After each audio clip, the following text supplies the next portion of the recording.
Hey, Monica. Hey, Amanda. How's it going? It's none of our business. It's none of our business. It's none of our business. It's none of our business. It's none of our business. It's none of our business. It's none of our business. It's none of our business. It's none of our business. This is the very first episode of our new podcast, the None of Our Business podcast. So let's tell everybody what we're doing here. Okay, well, what are we doing here? Well, you and I both really like to talk. That's true. I do love to talk. Yeah, we both have our own podcast outside of this. Yeah, that's also true. And you really like working with me. Well, that's what you keep thinking. Hey, if I remember correctly, you approached me with this idea. Oh, that's true, but you know what? I only approached you with one episode. Like, hey, let's sit around and let's shoot down people and cut people down and stuff. I think that's what I said to you. And then How rude. And then, I know, you're so rude. So then I said, no, that's not a one episode. That's like an entire podcast idea. Yeah, and then it just kind of blew up from there. And our whole idea of like having these episodes of what the fuck we call them, because there's so much shit on the internet that I look and I say, what the fuck? Yeah. Like, who would think that? Who would do that? And then you text me a screenshot of it and I go, what the fuck? Yeah, and then I go, right? And I said, we need to talk about this shit. So that's not all this podcast is about. I think it's also about human relations. It's about sexual relations. It's funny. It's basically if you and your girlfriend were sitting down having a chat, what the conversation would be like if your girlfriend is a good conversationalist. Yeah. And if your girlfriend is drunk, because I think that a lot of these conversations I would call them drunk conversations. That is such a good point, because like I said, good conversationalist, and what I meant by that is most people don't talk as openly as we do. Yeah. Most people are like, how's the weather? Oh, good. What'd you do today? Where we're like, I was thinking the other day about like orgasms. And like, when was your first one? When was your first one? I think we talked about this. Maybe it was when I interviewed you on mine, but like I was probably 14. Okay, your first one, and it was by yourself. Yeah. Oh yeah. We've gone over this. You know what we should do? Nah. We should put a link to our other previous conversation so you guys can go listen. Because Monica and I have had a plethora of podcast conversations. And we have. I've been on Amanda's own podcast a couple times. She's never been on mine because she's just not as interesting as me. This is awkward, actually. I was waiting for an invite. What you have nothing to say. I can't interview you. Your podcast is so serious, kind of, and it's about people trying to find themselves. And the whole my podcast, which is basically about your journey to yourself, finding out who you are, living your life authentically. It's much more serious, which is sort of like I feel like I'm dual personality. Do you know what I mean? I'm this raunchy, awful person. And then you click play on her podcast, which is called The Front Seat, The Road Back to You. And you hit play on it and it's like, hi, everybody. This is Monica. Yeah. Today we're going to talk about finding your true passion. Yes. And the thing is I haven't found my passion, so don't interview me. Exactly. That's the point. What have you done, man? Nothing. You haven't had a divorce. Your dog hasn't died. You've got nothing going on. So you just let me know when something truly. As soon as my trauma happens and I recover from it, you'll be the first one. Yeah. You will be, I promise. That's awesome. My podcast, on the other hand, is completely. Well, maybe not completely different, but it's called Tell Me More with Amanda Nielsen. And it's essentially just me being nosy, which is my style. Yeah. And I was one of your very first guests. You were. Right? You were itching to come on, though. Not that I didn't want you to. You're a great guest. I loved it. But as soon as you found out I was doing one, you're like, what? Podcast? I'll do it. I'll be your guest. And then I was like, I love this so much. You got the bug. I got the bug. And I'm and I almost felt well, if I copy you, will you get mad? I was kind of can I do one too? Do you mind, miss? Yeah, exactly. There's only 1 million other podcasts that No room. No room for there's you. no room for you. This is mine. This is my whole thing. So yeah, that's kind of how we started this, is Yeah. that we both just really like to talk and podcast. And whenever we get together, we end up talking for, even before today we started recording, we talked for probably half an hour, 40 minutes. Like It's ridiculous.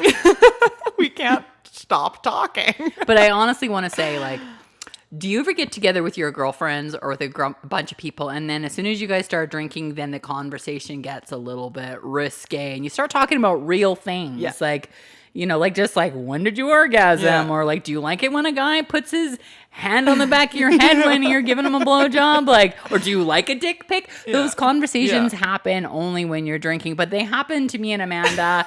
Sober. It's sober. Like we work together at downtown, Yeah. corporate jobs, and we would be talking this way at work. But maybe we would talk about it a little quieter. Sometimes, except we're like, Amanda and Monica, we can hear you. But I think it makes us approachable. Yeah. You know? So that's what we're doing Yeah. here. The idea behind this podcast, I think, is to just chat with each other about what we have going on in our week, what you guys are going to get to know us and who we are as people. And then in that also, we really like to judge people. We like to offer our unqualified advice, I guess. Unsolicited, unqualified. But we're right. That's the thing. It's like 100%. when people talk shit, we have the answers. We have the answers. And if you people that are watching have something burning question in your soul, You send it in. We will answer it for you. Yeah. Yeah, we've got an email address you guys can send. It's ask.noneofourbusiness@gmail.com. You can look at our Instagram. We post a lot of the questions that we're going to be discussing on there, and it's just none of our business. We have a Facebook page as well, and we're going to be posting all of our clips and videos on there. And then the best thing is the YouTube channel. Yeah. You guys might be listening to this right now in the audio version, and that's how most podcasts are released. But we decided we were going to videotape this as well, so we could post that so you guys can see what we're doing. Sometimes it's funnier to watch, Monica. Grab her boobs while she's talking. Yeah, or laugh at my jokes and throw her head back in the air and laugh at how funny I am. Well, you are pretty funny. So yeah, and then of course, when you listen to a podcast, you can find us anywhere, like Spotify, Apple, anywhere you listen to podcasts, you can find this one. So follow us. Do it. Just fucking So do it. I want to start by, let's give a little bit of information on who we are, right. like more than we already have. So Monica, what's your deal? Like, I want your social insurance number. I want your banking information. Yeah, that's just rude. You're trying to get all my money. Date of birth. Mother's maiden name. Exactly. All right? Yeah, you get where I'm going. So basically, I'm not going to tell you that shit, but I don't know. Like, I grew up in Calgary, basically. Like, I moved to Calgary when I was 6 years old, and met my husband, who's now my ex-husband. And we had our kids like 26 and I was 26 and 30. And so my two kids are Amanda and Johnny, super important in my life. So you've got kind of you skipped over the fact that you were with your ex-husband since you were 12 years old. So that's kind of an important piece to the puzzle. Thanks for reminding me of that. But yeah, I met John when I was 12 and he was 14. And so we spent basically the majority of our lives together. And when we were 12 and 14, and we've talked about this on previous podcasts, we picked our children's names and actually named them that. Yeah. And and he was sort of like an out of the box thinker. And what I didn't know was basically he was bipolar. So, we had these like great big ideas and then they were crazy. And I loved it because I love big energy. Yeah. So I love the idea of following your dreams and following your passion and doing what's in your heart. Like that just makes me go, fuck yeah. I love that idea. Yeah. And his big idea was to move to an island and build a concrete dome, right? And I'm thinking, oh, that's a great dream. Yeah. Anyways, the dream didn't work out because, like I said, he was bipolar. And when he was up and he was going, and the dome kind of got to a stage of the build was there, but no windows, no doors, no insides. And it basically sat there for basically almost 18 years. Unfinished. And so we recently just sold it. So that's a whole nother fucking episode of my life.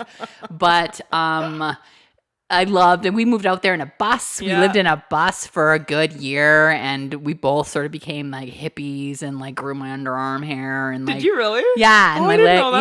Yeah. I was like totally, you know, the little children cried when they saw me. They thought I was a monkey. I was so hairy. Like, no, I'm just kidding. Did you really grow your underarm hair though? Yeah. What was your reason for that?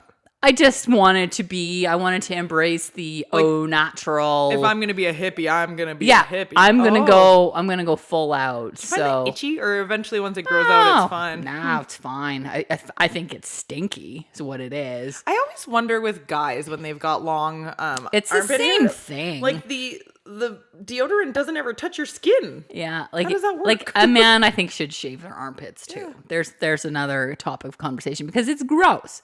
And so I mean, I was in my early 30s when I did this, and then basically I was like, yeah, no, like if you want to look at my pits now, they're. How long did you have? How long did I live like that?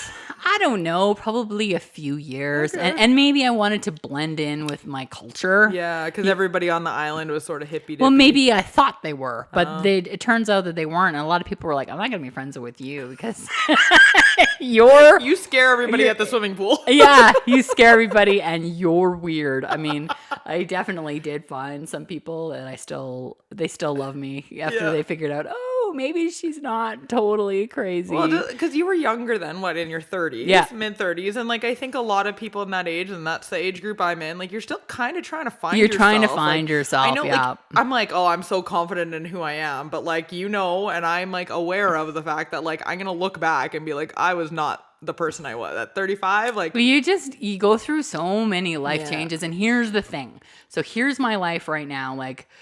You have like a purpose or a flow whether you know it or not, like a drive, a direction. And for me in my 30s, it was like build this house for my kids and live on this island, and we're going to live this dream life of being outside all the time, and there's nature, and we're going to be hippies. And so you can kind of picture that, right? Yeah. And at some point it didn't work for me anymore. And I think that point turned when me and John split up. And I thought, this isn't enough for my kids, so they're just at that, Amanda was just finishing high school and Johnny was just entering middle school. No, he was entering high school, so grade 10. And I thought this isn't enough for them. Like living on an island, you limit your potential, your growth, because your friends will all be, and Johnny and Amanda had great friends and some of them went on to great things, but you have to work a lot harder because you have to go away to university. You have to figure your shit out when everyone else around you is just working in a quarry or working logging or working, menial jobs. I thought, well, there's probably more for them in the city. So let's pack up our shit and go to the city and do this city thing. And so I got to tell you now that I've just sold my house. My kids are out of the house. They're doing their own thing. They're living their life. And now I'm doing this whole, now what? Start a podcast. Well, yeah. And basically, and I just sold that house, moved in with Greg, my fiance. And there's sort of this incredible freedom that I'm feeling right now of not owning any stuff. Like it's our house, but it's his house. You could move back to the hippie life in a second. I could. And there's this elation. It pulling you back? It is. It is. Yeah. Like I love it there so much. Yeah. And I think the reason I left, like I just said, was for that reason. And now I'm like, Ooh, yeah. Yeah. So you're at kind of a crossroads / transformative place in your life. Yeah. And I think that we all hit them. Well, especially like you said, because your kids are out now, right? Yeah. So I think that a lot of people have that, like whether it's empty nest or whatever you want to call it, but it's this, okay, you're in a different part of your life now. Yeah. Like you're still a mom, but you're not the same kind of mom. Yeah. So you're definitely interesting. Yeah. And I also have these ideas of, have you heard of like the Camino de Santiago? Have you heard of that? No. I'm having all these crazy ideas. So it's a pilgrimage that, that I think it's like 700 kilometers, like from Spain to France or something. Okay. And there's like, can you walk it? And people just walk this. And With there's a backpack? And and there's like hostels every so many kilometers, and it's set up for this. It's set up for this. And there's actually a fountain full of wine, and you can go fill up your water with wine. Yeah, and the Is that COVID friendly? Yes. But anyways, I'm having all these thoughts of like, I could do this. I could do this. Like there's all these. Like this freedom now that you don't have to like be a full-time parent, I guess. Yeah. Is that what you think it is? I think it is. And it's just like, well, I think that, like you live your life for what's best for my kids. How am I going to set my family up? How am I going to set my life up? And now I have to think, well, what's best for me? Yeah. And I don't like finances and stuff, like it's important, but I think that there's more important things. Yeah. And the whole idea of just who the fuck am I and where do I want to go is something that is a recurring theme for me right now. And you said you're engaged to a Greg. So Greg is your partner. What is his feelings on that? Well, I haven't told him. So tell us a little bit about Greg, just the cliff notes. How long have you been with him? Oh, well, it's so funny because me and Greg have been together. I'm going to say this is going to be pulling 9 years now. Like it's crazy how long we've been together. But our joke is, I just finally moved in with him like 6 months ago. And I was like, you wouldn't let me move in with you. And he's like rolls his eyes because I've just been so slow with our relationship going, no, I need my own house. No, I have to do this. And so finally I'm living with him and he's just like the most patient guy because who would do that? And he's just so much different than your ex-husband, right? Like in so many ways. Oh yeah. Like John, well, like I said, he was an out of the box thinker, but he also dealt with anxiety and depression and he had bipolar, and Greg is solid. He's that solid guy who, I don't want to say he doesn't have any emotions, but he doesn't have any emotions that he puts up with me. Of course he has emotions. But he's just strong and solid and his focus is more like go to work, get a good job, make lots of money. Whereas, and I'm the like, woo! Like, what's the universe telling me? And he's like, what are you talking about? Like, no idea. What do you think? Okay, this pilgrimage thing. If you were to do that, would you want him to come? Would he be willing to come? Or is that like something you'd have to think about more? I did mention it to him, actually, and he's like, that a pilgrimage is like that's some stupid fucking religious thing that like you want to be walking with all those religious people. I'm like, well, I don't think it's really about religion. Well, it's a Catholic thing, the Camino de Santiago, but it's not like religious people are the only ones that are doing it. Like I think maybe people do it to find their path with God, but I wouldn't be doing it. I mean, I just think about how cool it would be to walk for 30 days. So basically you lose so much weight. Right? Okay, so basically from what I hear, you basically pack a couple pairs of shorts, a couple of t-shirts and some socks, and you get to wash your clothes at every hostel. Okay. So you don't have to pack 30 days worth of clothes.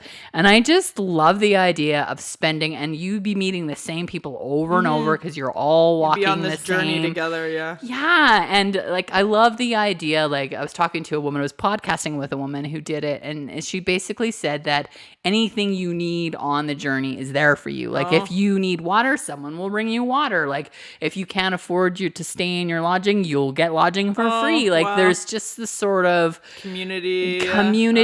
And I love the idea of like meeting new people, and like that just fucking makes me like excited just talking about it. And I don't think Greg understands that, but when I said to Greg, I'd really like to do it, he's like, well, I'm coming with you because you're not going to Spain alone. Like he loves would he get the same out of it as you? Because like he reminds me a little bit of myself in that like, what do you mean we don't know where we're gonna stay? What do you mean like we only, very logical and like has to make all the plans and like because I wonder if you guys would like clash on the walk because you'd be like, oh, it is what it is, and he'd be like, no, we have to have do you think that would happen? And that actually gives me a bit of stress thinking about it because for me, I would love to go with somebody who was like me, very like chill, who could just be like, oh yeah, well, we don't want to walk today, we want to drink beer at the pub, with the locals, and that sounds fun. So I think that it could be whatever it is. And I think I like the idea that I don't know what it would be. Yeah. Right? You look checking your watch like I've had enough time there. No, it just buzzed because somebody texted me, but I should ignore it. Just kidding. No, we're good. So Be like, you're done talking now. People have had enough of tick, you. tick, tick, tick, tick.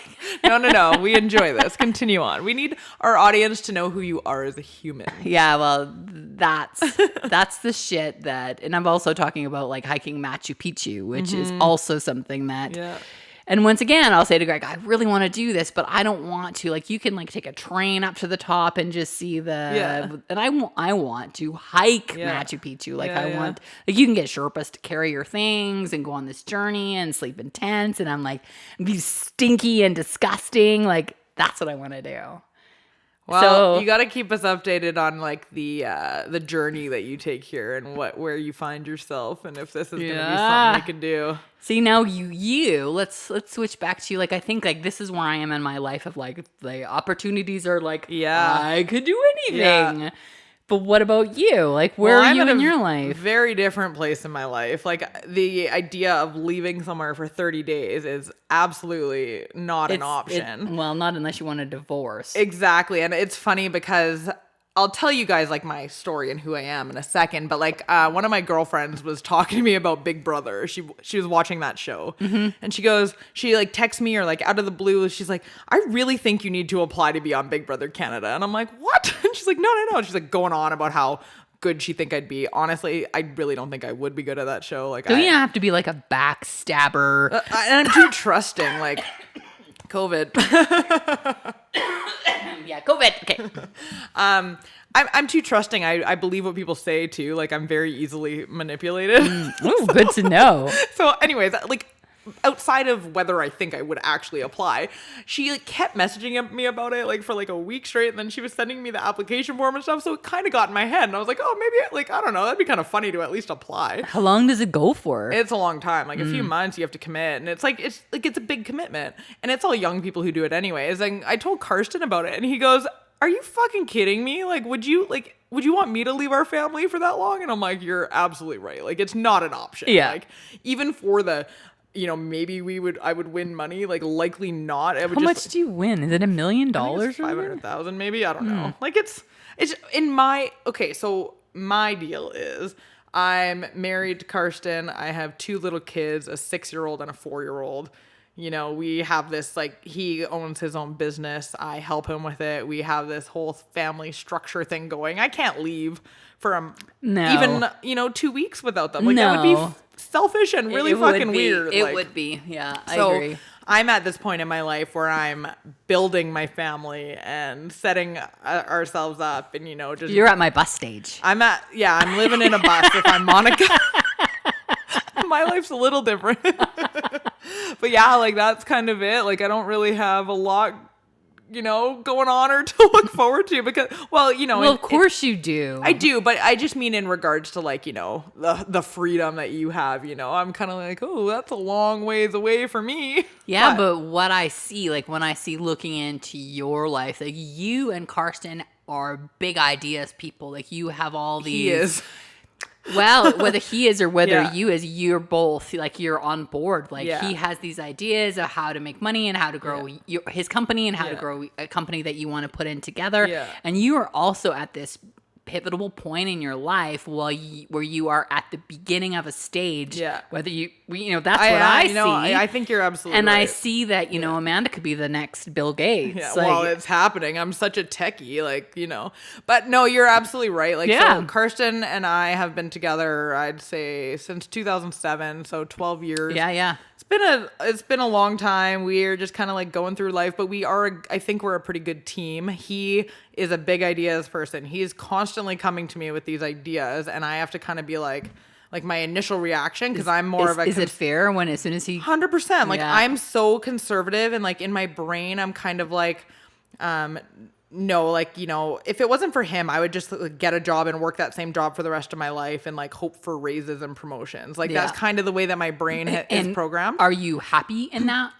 Yeah? No. No. Like, I don't want to be that way. Yeah. So then he's got these ideas of like, there's more to life than just like going and, working a corporate job and whatever, right? And I'm kind of going, oh yeah, there is. So then when he comes to me with these big ideas, I go, no, is my instant reaction. But then I've started to kind of be like, okay, actually, let me think about this. But then I have all the like logistical side of it, and I have to be like, okay, well, your idea is good, but think about following things, and like, this is why we can't do it, or this is why it wouldn't work that way. Maybe we have to consider this, and because of these factors. So I think between the two of us, we actually make a good team, because he's like the big picture idea, and I'm the one who kind of like makes it, like, I put it together to make it make sense. But if it wasn't for him coming up with these ideas, I don't know what we would be doing. Like, I'm really grateful for him that he's got that entrepreneurial brain. Because it could take you somewhere, and what do you got to lose? Well, that's exactly right, and it will take us somewhere. Yeah. I know it will. Like, he's built this YouTube channel that everybody kind of. So he has a YouTube channel. It's called The Plumbing Gurus. He's a plumber. He owns his own company, and it was his employee at the time. It's his friend. They decided to start a channel just on like the do-it-yourself plumbing stuff. So everybody's kind of like, even myself, I'm like, are you kidding? Like, who are you trying to be? Like, you're trying to be famous? Yeah. Like, that was where my brain went. I'm like, why are you starting a YouTube channel?